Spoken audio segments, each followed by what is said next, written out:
Hello everyone, good afternoon. আমি আবার নতুন একটি যোগা ক্লাসে জয়েন করেছি, সেখান থেকে এই টপটা দিয়েছে। তো আমি ব্যাগপত্র রেডি করে নিয়েছি, টপটা নিয়ে নিলাম। আর আজকে দেখো একদম লাল লাল রক্তের মতন কালারের একটা নেল পলিশ পরেছি। এটা বাড়িতে এসে আবার তুলেও ফেলবো, মোটেও ভালো লাগছে না দেখতে। চলে গেলাম ক্লাসে, আর বেজায় গরম পড়েছে। ওই দেখো সবাই স্কুটি নিয়ে চলে এসেছে, আর ভেতরে তো ফোন অ্যালাউ নেই, তাই আমি আর ভিডিও করতে পারিনি।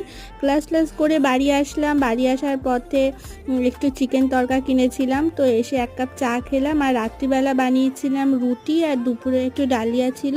চিকেন তরকারি দিয়ে সমস্ত কিছু দিয়ে ডিনারটা কমপ্লিট করে ফেললাম। তারপর আজকে নেল পলিশটা বাড়িতে এসে আমি তুলেছি। আর লুসিকে দেখো গরমে কেমন হাঁপাচ্ছে। আর আজকে ছিল কেকেআর আর দিল্লির ম্যাচ। কেকেআর তো জিতে গেল, অনেক রান করেছে। সো চলো তাহলে আজকের ব্লগটা এইটুখানি রাখলাম। দেখা হচ্ছে আবার নেক্সট ব্লগে। Tata bye, thanks for watching.